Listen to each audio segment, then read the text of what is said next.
Hello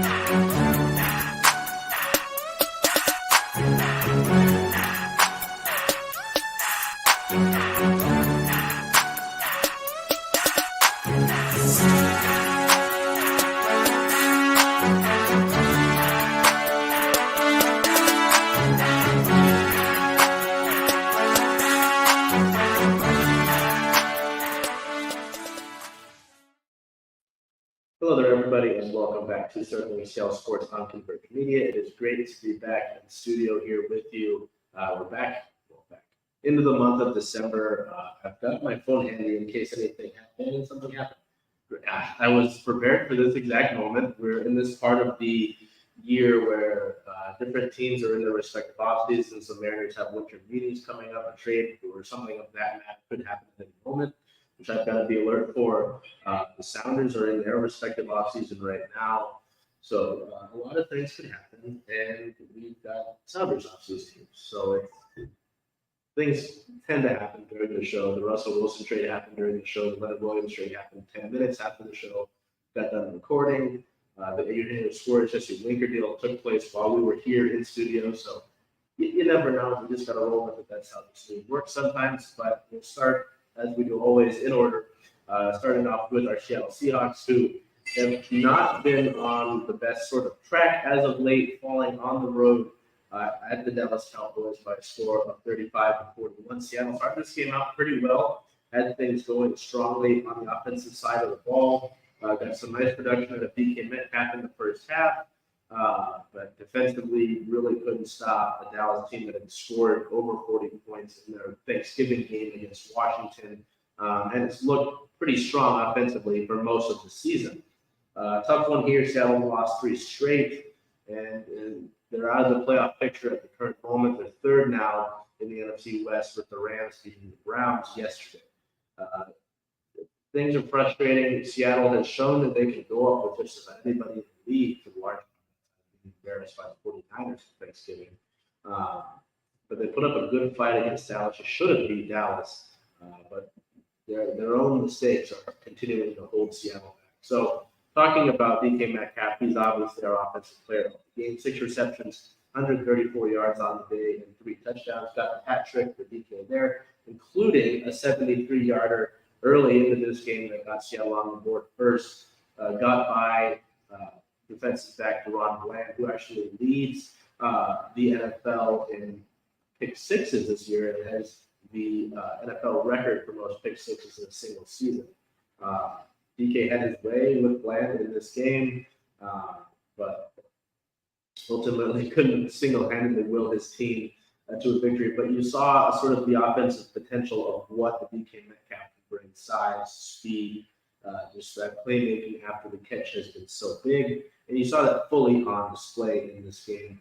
Just wish it could have been in the victory. On the defensive side of the ball, I talked about this in our game reaction to this game, but Jarred Kelenic is a signing that I was a little bit cautious about in this past offseason, given sort of a lack of production in his time away in recent years from the Seahawks. But this year he's been a baller inside of that defensive line for Seattle. And that included this game against a Dallas line that historically, in the last few years at least, has been really good and has helped pave the way for that Cowboys offense this season. Has been so good. Jarred Kelenic in this game, 7 total tackles, 4 solo, 1 sack, 2 tackles for loss, and 2 QB hits. So he was giving the Cowboys line a little bit of trouble in this game.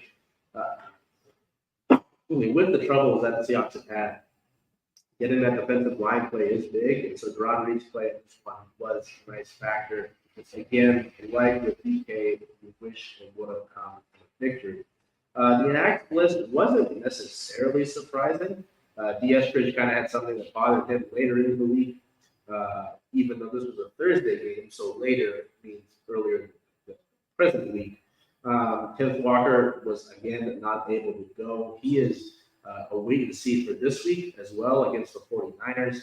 Tariq Young also not available, and more of your usual suspects on the inactive list. Looking at pre-game day injury-related notes, Abe Lucas was able to return from injured reserve, and he was splitting time effectively with Jason Peters at right tackle as they try to build him back up. On the same day, November 30th, as that game and as Abe Lucas getting activated from injured reserve, offensive guard Phil Haynes was placed on injured reserve, unfortunately, as he's dealing with an injury there, sort of on and off throughout the course of this season. Additionally, wide receiver Cody Thompson, as a result of the Eskridge going on the inactive list, was elevated from the practice squad. There's only one injury that came out of this loss to Dallas. And I say only one, like it to be done. But linebacker George Brooks left the game with an ankle injury. It was initially listed that he would come back as probable, but later, as that game went on, it was ruled as doubtful. The only sort of updates that we've gotten at this current point in time, as of Monday, from Pete Carroll on Brooks is that he sprained his ankle. The team does not yet know the severity of that sprained ankle, which can more of a clear timeline on Brooks and his recovery. Ken Walker could be back this upcoming week, as I mentioned, and running back Zach Charbonnet suffered a bruised knee in this game. It does sound like he avoided any sort of serious injury, thankfully, but Seattle's already banged up, obviously, running back with Walker out. That leaves you with DJ Dallas and rookie Kenny McIntosh. And it's a little bit surprising that McIntosh didn't get any real carries or action in this game against Dallas, considering that Walker's out and McIntosh had just come back in after being on injured reserve. So tough situation at the running back position. But overall, I mean, this loss against Dallas is another example of Seattle beating themselves. There's a lot of talk about the officiating in this game and the issues with that, the numerous flags in this one. But Seattle could come into this game as the most penalized team in the National Football League. So discipline and execution are things that Seattle has struggled with throughout the course of the year. That's nothing new. You can't blame the referees for this one. And while the Seahawks did talk about those penalties, it's not the main reason that they lost this game. That's not, you can't blame it on that. If you end up blaming the referees for your losses, you're not going to go very far at the end of the day. There's just a lot of execution down the stretch. The last three drives for Seattle ended in them failing to convert on fourth down. A few of those on fourth and short. Going back to the Rams game, it was an instance of failing to execute on third and short at points in that game later in the second half. The play calling wasn't bad. I've talked a little bit about the respective play calling throughout the last few weeks and throughout the course of the season for the Seahawks from offensive coordinator Shane Waldron, trying to adjust to having a maligned offensive line, an offensive line that switched a lot of guys in and out. At the end of the day, you have to be able to work around that, call better plays around that, get the ball out of his hands quicker, work the running game around that. And they haven't really done that until this game against Dallas. And against Dallas, it worked. They looked at the screens. They were able to get the ball out quicker. Gino had some more success. He had one of his better games of the year with the touchdown there, the rushing touchdown as well. But it's those late game moments, those timely possessions where you need to make that extra play, keep the drive alive, kill some more clock, or maybe even get 3 points when you don't get any, that would have helped Seattle win this game. Ultimately, they weren't able to execute in those crunch time moments. And you see they've got another loss here. They're out of the playoff picture at this current moment in time. They're third in the NFC West. The Rams have overtaken them. They're second in the NFC West. I'm not saying that the Seattle team should necessarily be up there with the 49ers and with the Eagles in the upper echelon of NFC teams right now. But they've shown against this good Dallas team, that if the Eagles weren't a 2-loss team, could easily be up at the top of the conference. They put up a good fight against Dallas and should have beaten Dallas. But it's these self-inflicted things that continue to hurt the Seahawks, that continue to hold themselves back. It's number one. If you're able to beat yourself, then you should be there. The Washington Huskies hashtag this year has been us against us. If you take care of your respective job, then you should handle themselves. Seattle hasn't always done that through the course of this year. Even in the wins they've gotten, that's been a little bit of a question mark. You look at that Washington game, that's just been a huge win. The Cleveland game, the Arizona game. It's a lot of self-inflicted, and when you see the execution and the discipline as two of the primary issues for why a team is struggling, it makes it even more frustrating. It's a lack of talent. If it was injuries, sure, you can give some leeway there. You can give some more patience. But when it's discipline and lack of execution on your own team, the frustration mounts. And I can get why, a lot of people are questioning, do we even want to try and go to the playoffs this year? Because, Seattle's not even in a spot to do that right now. So I don't even know if we can have that conversation. So yeah, that's where this team sits. I mean, it's tough. You're 0-2 in the midst of this 4-game stretch that's very brutal. San Fran, Dallas, San Fran again, and then Philly. Three of the best teams in the entire conference. And you didn't put up much of a fight at all against the 49ers at home on Thanksgiving.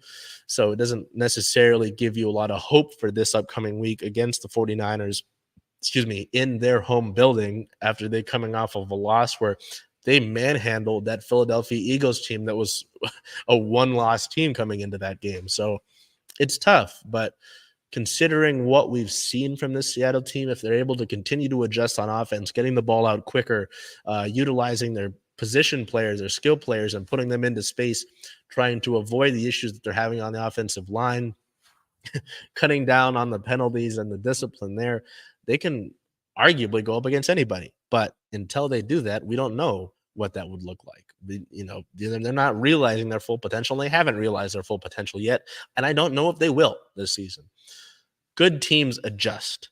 The Seahawks are slowly adjusting this season, and it might be too slow for them before the season comes to an end. I would rather not talk about it at the end of the offseason as if they didn't adjust. I would rather talk about the adjustments that they made and the turnaround that took place. But we'll have to see what happens in reality.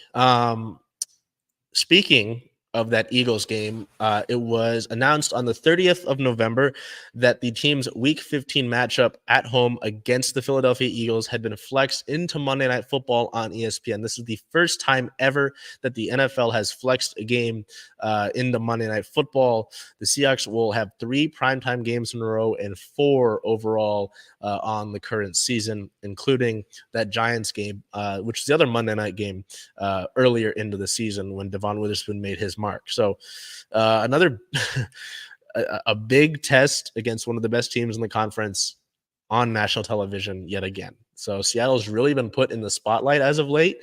3 of that, as I mentioned, that 4-game stretch, that really tough 4-game stretch, 3 of those games will be on primetime. It's not going to get any easier for Seattle. They very much, if they want to get better, they have the best to go through.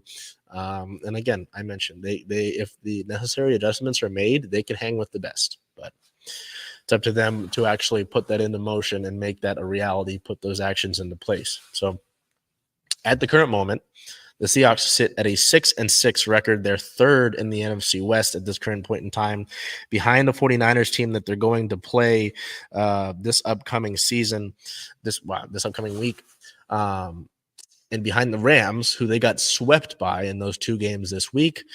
So not the best, but you're going to play a 49ers team that if you can get a win against will be big, not only obviously for your record going forward, but maybe for morale, considering the rivalry there with the San Francisco team.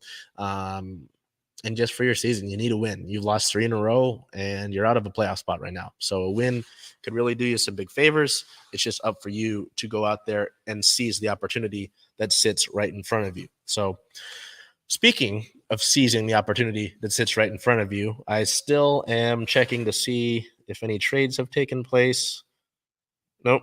So nothing yet with the winter meetings, but we're going to keep an eye on that because you never know. I don't need another Eugenio Suarez trade to drop on me while we're doing this. So we'll keep an eye on that throughout the course of the show today because, again, the winter meetings, you never know. I didn't expect what happened last night, Sunday evening, to take place, but it did. So we talked about it last week with the Mariners trading Eugenio Suarez to the Arizona Diamondbacks for relief pitcher Carlos Vargas and catcher Zeby Zavala. This week, Sunday evening, as I prepared for today's show, the Mariners swung a trade. I was actually taking a nap, and I woke up to all this news. I guess I should never take a nap. The Mariners have traded 3 players and some cash to the Atlanta Braves for 2 right-handed pitchers, largely unproven right-handed pitchers. So, as you can see, outfielder Jarred Kelenic, left-handed pitcher Marco Gonzalez, who was the longest tenured Mariner before this trade, and first baseman Evan White have all been traded to the Atlanta Braves, an Atlanta Braves team that had a really strong regular season last year, but failed to do much in the playoffs this past season. And won a World Series not too long ago.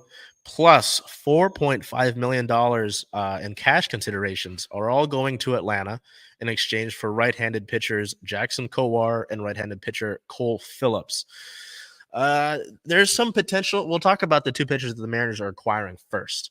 Kowar is 27. He appeared in 23 games, which is a career high for him with the Royals this season, all of them being in a relief capacity, posting a 2-0 record with 29 strikeouts over the course of 28 innings. He's appeared in parts of 3 seasons with Kansas City over the course of the 2021 to 2023 seasons. He was a first-round selection back in 2018. He was involved in a trade about a month ago between Atlanta and Kansas City on November 17th. So he's already been on the move once this offseason. He's got some good stuff. He just can't locate the zone very well. Kansas City tried to get that to work and they couldn't. Maybe it's up to the Mariners pitching factory to do something like that. But we'll just have to see there. And Cole Phillips is interesting. He's 20 years old. He was selected in the second round of the 2022 drafts by Atlanta. He was ranked the Braves' 7th overall prospect by MLB.com and number 8 by Baseball America prior to this trade. He has not appeared in a pro game yet after he underwent Tommy John surgery back in April of 22 prior to the draft. So there's some questions there. He should be good to go by spring training, though. He's got a good fastball. It looks talented. It should be a good arm, but obviously it's not always a guarantee coming off of Tommy John surgery. And then on the Mariners side of things, I mean, Jarred Kelenic had started to put things together in the beginning of this past year, has shown flashes of what he can do for the Mariners, a great defensive player in the outfield for Seattle, obviously very intense. We all know the story of kicking the cooler and breaking his foot that gained him a lot of good and bad press. Marco Gonzalez has been amazing for the Mariners in his time here. Out of Gonzaga, very involved in the community around the Seattle area, ranks 8th in Mariners history in wins, tied for 7th in starts, 10th in strikeouts, and 10th in quality starts. Just a big innings eater for Seattle. He did battle injuries this past year with a left forearm strain, being placed on the 15-day IL back in June on the 3rd before ultimately being transferred to the 60-day on July 26th and having to shut things down with a rare injury in his throwing arm. So that was really hard for Gonzalez, and ultimately was part of the reason why we saw players like Bryce Miller and Brian Wu come up to make their MLB debuts. Evan White struggled. He won a Gold Glove at the first base position back in 2020, began the season this past year with AAA Tacoma, but only played in 2 games before being recalled and placed on the 60-day IL back on April 9th. Just hasn't been able to stay healthy. He did sign a 6-year deal with the Mariners back in 2019 before winning that Gold Glove. Showed power, just struck out a lot, and ultimately just hasn't been able to stay healthy enough in order to work on those issues. So, and then the fact that the Mariners sent $4.5 million over to the Braves points to this being largely a payroll dump move. In a quote from the Mariners' official release regarding this news, Jerry Dipoto, president of baseball operations, said, "As we continue to work through this offseason with the goal of improving our team in 2024 and beyond, we believe the addition of Kowar and Phillips, as well as the roster and payroll flexibility created tonight, will move us closer to that goal." So I don't have a lot of answers for you with this one. I can give you ideas of what's potentially happening here. I mean, obviously, you talk about payroll flexibility. This largely, with everything considered, frees up about $20 to $24 million for the Mariners in payroll flexibility. That's not insignificant. I mean, if you look at the course of the offseason now, by not qualifying Teoscar Hernandez, by trading away Eugenio Suarez, and by now trading away Jarred Kelenic to get rid of the contracts of Evan White and Marco Gonzalez, you dump a lot of strikeouts. There's a lot of strikeouts gone there. That is something that DeBoto talked about at the end of the end of the season press conference just a few months ago, is getting rid of those strikeouts. But it feels very extreme that they're doing so. I get that Eugenio Suarez's bat speed was really going down, and offensively, it just didn't. It kind of seemed like his progression offensively was going off of a cliff. He still played all 162 games for you. He still played Gold Glove defense on the hot corner. It was a fan favorite, which doesn't tend to matter anymore. Jarred Kelenic, I mean, still a really young outfielder, has shown power, speed, great defensive play in the outfield. I mean, Marco, I can understand it. I don't know if there's going to be a place in the rotation for him next season. Evan White, I get as well. But shipping him off, Jarred Kelenic's now been involved in 2 trades over the course of his career where he was part of a trade that somehow involved a salary dump. So it's tough. It's tough. It's really tough because on one hand, you wonder, why is this happening? You wonder if there is a big deal that's going to come for the Mariners during these winter meetings, which hasn't happened yet. So thankfully that. Yeah, maybe you're still in the running for Shohei Ohtani, but I don't feel too comfortable believing in that. Just giving off of what we're seeing, the tea leaves we're reading, and what I'm being told, it just seems like the Mariners have seen the sort of contracts in the bidding war that's involved with Ohtani, and they don't. They showed up trying to build a Ferrari with funds for a Honda. It's not going to work. I would be really glad to be proven wrong. It just doesn't seem like that's how things are going. You know, I'm trying to stay as present in reality as I am my hopes and beliefs in what this team's offseason plan is. You know, there are rumors that the team has been talking with the Rays about a deal involving third baseman Isaac Paredes and outfielder Randy Arozarena. I would be more than happy with a trade like that, depending on who's going to Tampa Bay, of course. But it doesn't seem great. It doesn't seem too great. The Mariners have taken a lot of impact players off of their roster at this current moment. They're alienating a good amount of the fan base at this current point in time. And I do realize, you know, we are in the first 4 days of December. There's still a good amount of offseason to go. A lot of that can go into spring training. As, you know, we talked about at the height of the show when I got that email. Anytime I see a notification, I worry that there's news. In spring training, when Eugenio Suarez and Jesse Winker got traded to the Mariners, it was during spring training. So, you know, these things could happen anywhere from now to then. But, you know, I think there's a lot of stress and anxiety waiting for that move to happen, waiting to see who's going to be on this roster, hoping and maybe you are, maybe you're not, praying that you're not putting a guy who's, you know, largely on paper at least doesn't have it at third base and Julio Urias. So it's tough. It's very tough. But the winter meetings are a big opportunity for Seattle to go in and bolster that lineup, add contact, not bring in guys with strikeouts. They've gotten rid of some of them, add some power, add some star power. Randy Arozarena, Julio Rodriguez outfield, whoever the third outfielder is, that's a ton of fun. I know those guys like each other, have been friends with each other. Paredes has some decent numbers at the third base position. He's 24 years old, so there's positivity in that. You know, there are targets and free agency that I'd like to see in a Mariners uniform. How realistic that is, I don't know. Obviously, we would all love if Shohei Ohtani comes here. That would be the talk of the town. It would dominate the newscape around here. But trying, as I mentioned, to stay focused in reality while also balancing the hopes that I have for this offseason. So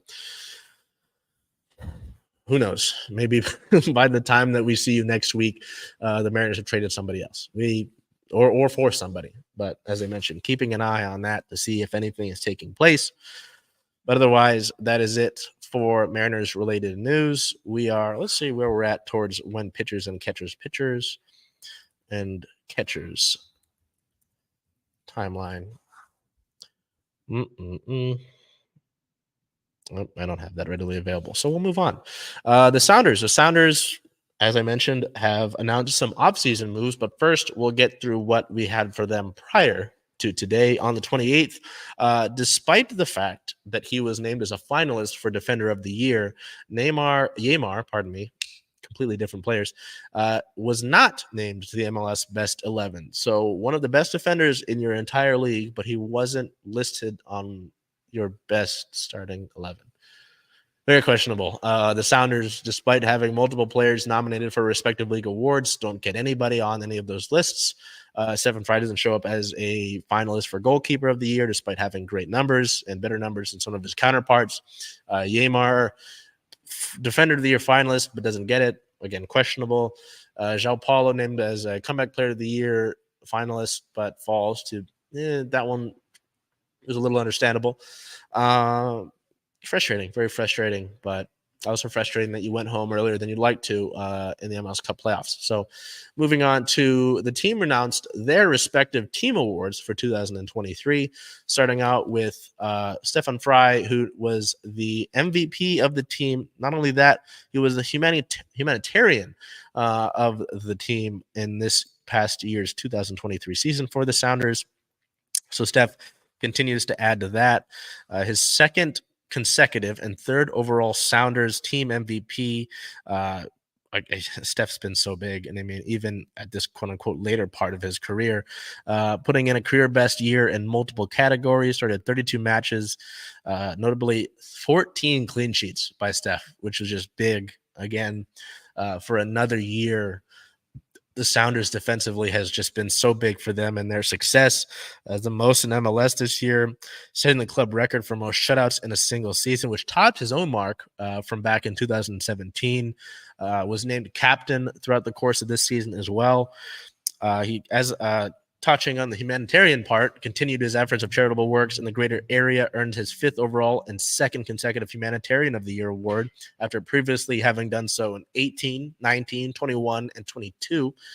He's been a player ambassador to Rave Foundation Goals for Art program, consistently working with the Sounders and the Rave Foundation to defend the right to play and support youth from underserved communities. So really cool to see that throughout the course of the season. This, not only Steph's great play, but his work in the community in this area as well.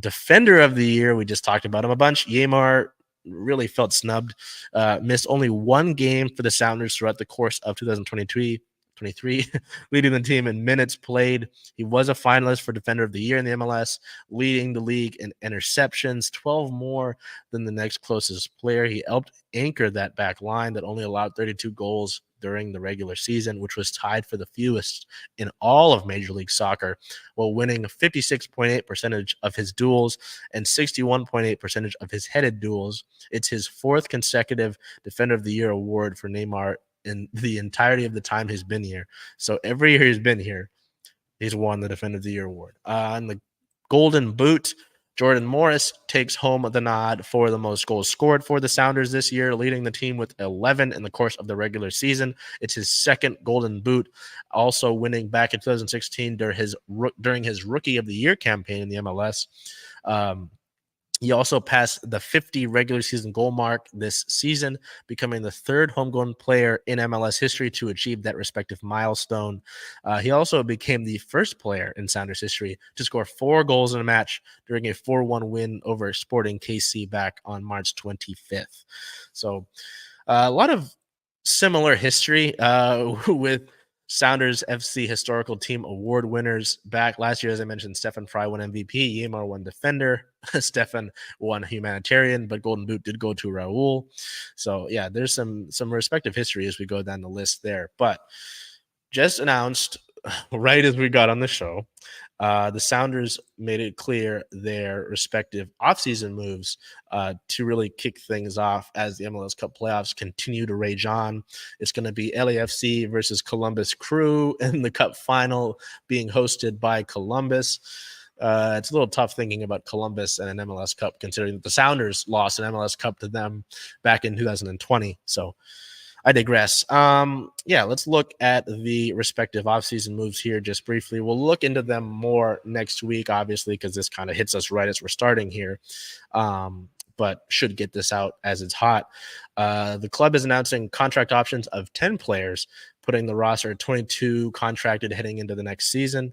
And obviously now this sort of kicks off the rest of the respective moves for the Sounders going into their offseason and the moves that they're going to make.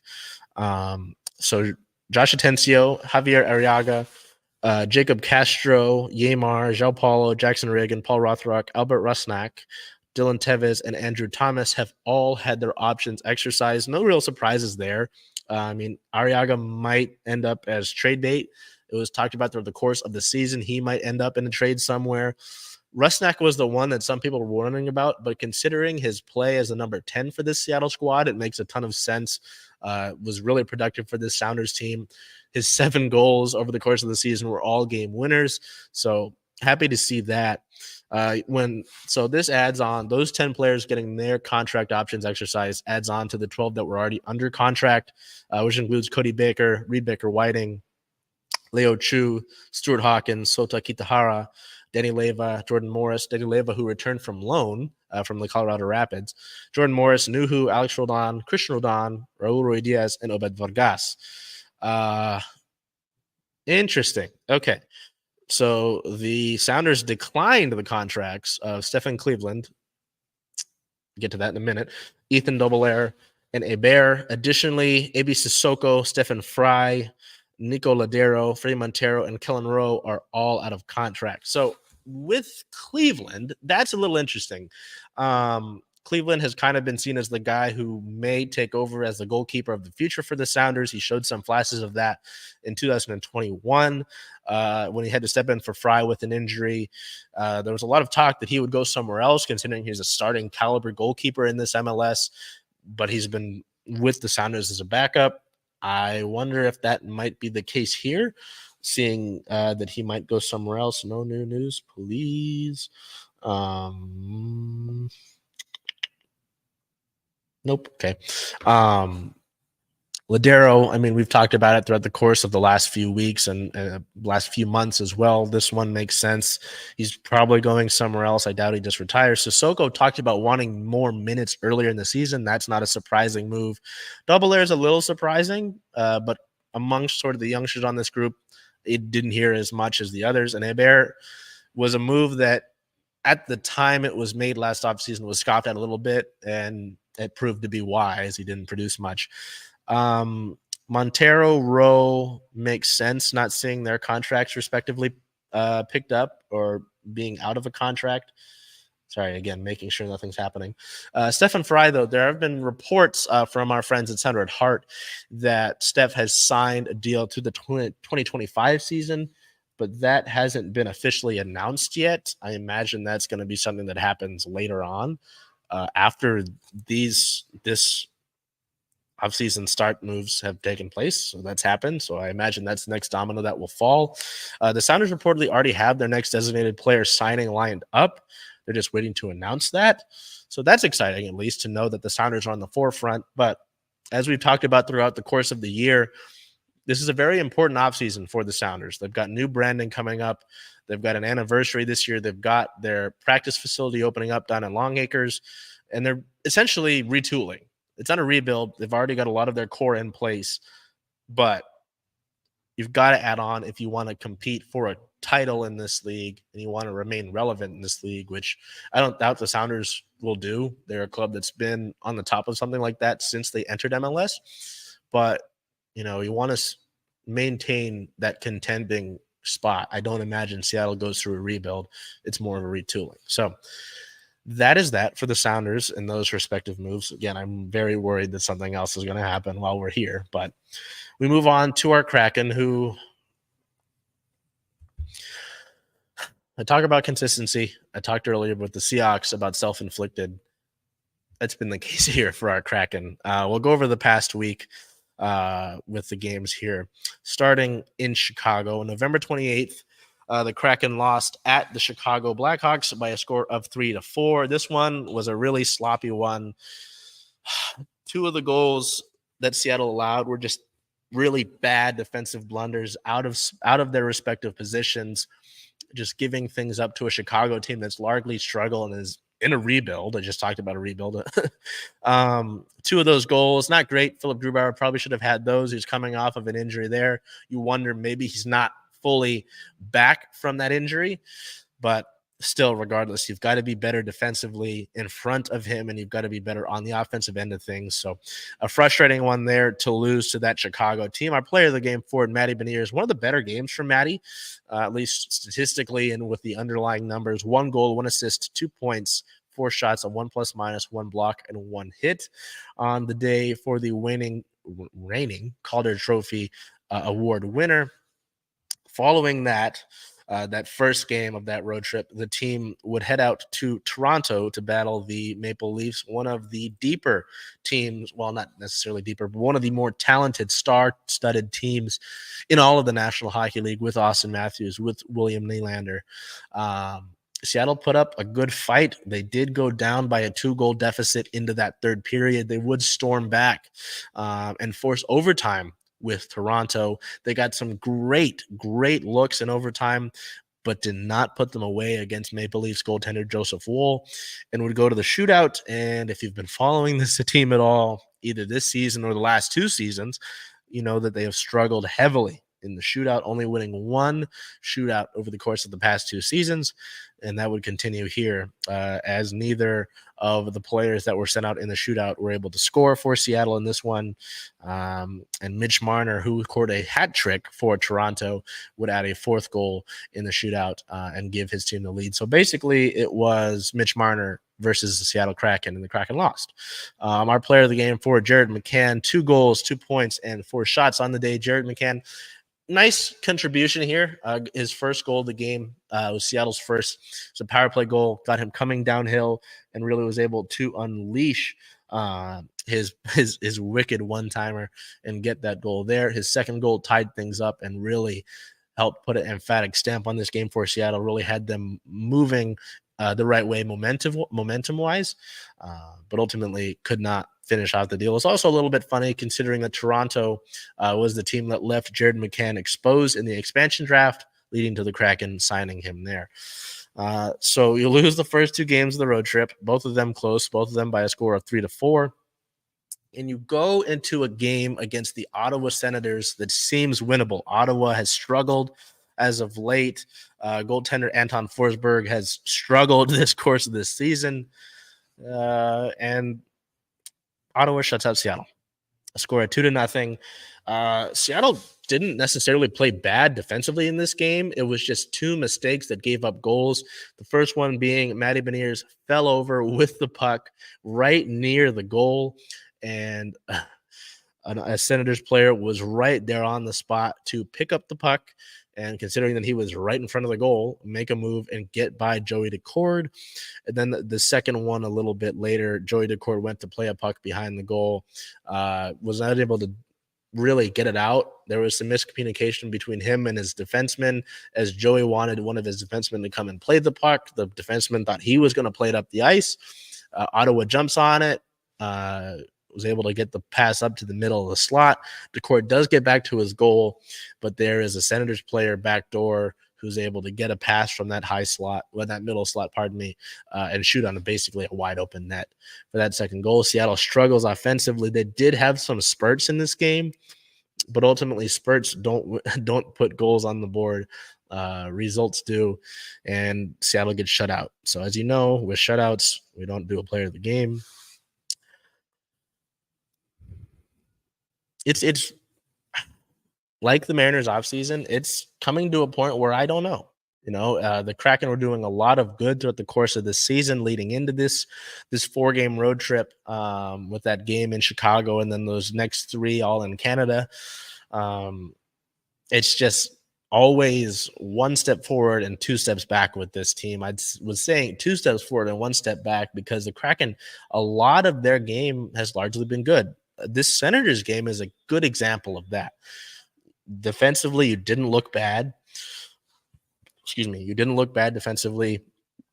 You generated some decent decent numbers on the offensive side of things. Decent, but could have been better. I know that.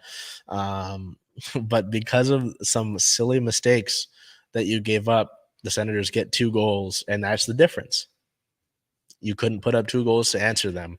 You gave them those 2 goals. You gifted them a win, essentially. So it's starting to come to a point where you're wondering, does something need to change? And for a while, a lot of the fan bases said there needs to be some big change, whether it's a coaching change or it's a trade, signing some guy off the free agency list. And I pushed back on that a little bit. I thought, hey, they're doing a lot of good. They're just not getting the luck. And the advanced numbers, expected goals above average, seem to prove that, seem to suggest that, seem to support that for this Kraken team. But the underlying numbers won't result into points ultimately all the time. And Seattle's getting to that point where it's like, hey, are you going to be able to survive on the loser point from overtime and find your way into the playoffs? I mean, hypothetically, you could potentially, but the struggle to string wins together, to find that form, to find a full 60-minute hockey game, to find the relentless effort that you showed throughout the course of the last season that made you so dangerous to anybody in the league, including, beating Toronto in their home building last year on that amazing road trip, shutting out the Boston Bruins in the middle of their record-breaking season in their home building. Going into those buildings, beating these great teams in the National Hockey League came off of that effort, that drive, that layer after layer of forward line and defenseman pairing. And I push back in the idea that it's because you lost that fourth line of Geeky, Donato, and Sprong. I push back on that because we've seen what this team can do offensively throughout the course of this year in spurts. It's been more of an effort thing, which is, as I talked about earlier in the show, if it's effort and discipline that are hurting you, it's more frustrating than anything because this team has talent on it. Don't get me wrong. It has talent, but it's effort that continues to fail them throughout the course of this season. And that's something that they can control. I don't know when it gets to the point where extremes come into play, considering the injuries that you've had, which we'll get to in a minute. Throughout the course of the year, there's some patience, I guess, but with the way that you've struggled this year so far, and the fact that you're struggling even with such a weak West, such a weak Pacific Division, just adds more frustration onto the pile that is at this current point in time. So, as I mentioned with no news, please. Thank you. As I mentioned with talks of injuries, thankfully, Andrei Burakovsky is not in a red non-contact jersey this morning for morning skate, as the team does play tonight in Montreal. But we've got other news. So on the 28th, Jaden Schwartz left the game late into that contest against Chicago with a lower body injury. It was designated at that current time from Kraken PR. Did not return to the game. He was almost immediately listed as not returning to the game. That morning, Andrei Burakovsky was seen skating in the red non-contact jersey with the team. But obviously more of the attention is paid on Schwartz. On the 30th, the team officially placed Jaden Schwartz on injured reserve. He is expected to miss approximately 6 weeks with an upper body injury, which is interesting because the replay that was shown in the loss to Chicago saw Schwartz in front of the Kraken bench playing a puck off of his skate, just kind of to control it, and then kind of saw him wincing, and then okay, thank God. That's news, but it's not necessarily urgent. See, I told you things happen during our show.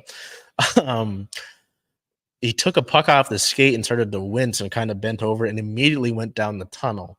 So you would have thought maybe it was a lower body injury, but the official designation from the Kraken said upper body injury 6 weeks. So that will mean that Schwartz will be missing the Winter Classic. Unfortunately, Seattle's best contributor on the power play and a big reason for their whatever success they've had this season on the offensive side of things. And you lose a leader, you lose a veteran leader. So it's a very tough loss for the Kraken, and there were respective roster moves with it. The day that he left, the team had recalled forward Marian Studenic from the AHL Coachella Valley Firebirds. Over the course of 15 games with CV, Studenic had scored 6 goals, tallied 5 assists for a total of 11 points, a 3+ minus, and only 4 penalty minutes. So he's a disciplined fella. And then on December 1st, the day after Schwartz was placed on injury reserve, the team recalled forward Max McCormick from the AHL Coachella Valley Firebirds. And as a result, forward Andrew Podorowski was reassigned to the AHL Coachella Valley Firebirds. The McCormick move is a little bit interesting. Bring him up for Schwartz. It seems like the Kraken weren't necessarily too impressed by what they got from Podorowski in his time up with the Kraken, which is a little disappointing. I mean, after his last stint with the team just a week ago, there was hope, that Podorowski would be able to get into a game. He did so. He's got some offensive touch in his game, but wasn't able to display too much of it, obviously being on the fourth line. So McCormick, in 16 games with the Firebirds so far this season, he's also the captain of the Firebirds, tallied 8 goals and 9 assists for a team leading 17 points, a 3+ minus, and 11 penalty minutes, including 2 power play goals. What is that? His 8 goals is also tied for the team lead, and his assists at 9 are third on the team. So McCormick has been involved in a game with the Kraken, albeit during the inaugural season, which feels like so long ago. It's interesting. He was in line rushes with the team this morning, so he overtakes Studenich's spot. It'll be interesting to see if he gets into the game tonight, considering that he was in line rushes. I would imagine so. We also have some updates on notes for the Winter Classic. The rink will begin to be built on December 18th at T-Mobile Park, and there will be a 2-day fan festival labeled the NHL Fan Village that will take place from the 31st of December to the day the Winter Classic takes place on January 1st at the north parking lot of Lumen Field. That north parking lot also saw some of the MLB Play Ball Park festivities from the MLB's past All-Star Week earlier this year. Again, making sure nothing else is happening. So cool to get more Winter Classic news and updates on what's going to take place over the course of the week, because that Winter Classic, obviously the game is one thing, but there's different events throughout the course of the week, including practices and such that will take place there when that ice gets built. So yeah, it's a tough slate right now for the Kraken. I mean, as I've said, you're looking for consistency, you're looking for a consistent effort, you're looking for a 60-minute hockey game. And we've been talking about that basically since the year began, which isn't good. So the Kraken currently sit at an 8-win, 11-loss, 6 overtime loss record, which is good for 5th in the Pacific Division at 22 points. The next game is tonight, December 4th, at the Montreal Canadiens. That's a 4:30 p.m. puck drop. That game is on Root Sports. It's the final game of a 4-game road trip. Montreal does have some talent on their roster. They have been better this season than they have in the last few years. Seattle needs a win. They're on a 4-game losing streak. They need to turn things around, and they'd like, more than likely, a happy flight home. Then, after a few days, Seattle will fly home, and they will begin somewhat of a lengthy homestand in the middle of the month of December, starting with their December 7th game versus the New Jersey Devils with a puck drop of 7:30 p.m. Pacific time. That game is on ESPN. Then following that, 2 days later, it's the first of a back-to-back for the Kraken, the second of 3 games over the course of 4 days for Seattle, all of them at home. December 9th versus the Tampa Bay Lightning is a 7 p.m. puck drop. That game is back on Root Sports. And then the next day, Sunday, December 10th versus the Minnesota Wild is a 6 p.m. Pacific time puck drop. Obviously, that one as well is on Root Sports. So big opportunity for Seattle. I mean, they've beaten Tampa Bay earlier. Minnesota's not going to be an easy team to beat. They've got some talent, in New Jersey, they've got a lot of talent as well. So nothing new really with the Reign coming up. They do have the expansion draft 2 weeks from now on December 12th. Yes. Well, not 2 weeks, but a week from tomorrow. That's the expansion draft. And then a month after that, the Reign will participate in the NWSL entry draft. So something to look forward to, at least, is that. And then also Sunday, the December 10th, the Storm are hosting their draft lottery party at Rough and Tumble Pub. So with that, the Storm will pick anywhere from the 1st overall pick to the 4th overall pick, depending on who elects to go into this year's WNBA entry draft. It could be one of the most loaded drafts talent-wise in the entire history of the WNBA, and the Storm would have a pretty good seat into that, but it depends on where their pick lands, one, and how many of those talented players will ultimately end up declaring for that draft. So, yeah, man, tough past week. The Seahawks have another tough test upcoming amidst that really brutal 4-game stretch for them this upcoming week against the 49ers on the road. The Mariners, it's the winter meetings. That's going to take place this week. We will very likely see at least a signing. The Rule 5 draft is also coming up. Expect the Mariners to make a move there. And there could be a trade by the time that we see next week. Randy Arozarena could be a Mariner by next week. I know that would make my guy Big O happy. If it happens, we got to get there, making sure no news will drop right as we're getting off the air. So we'll see.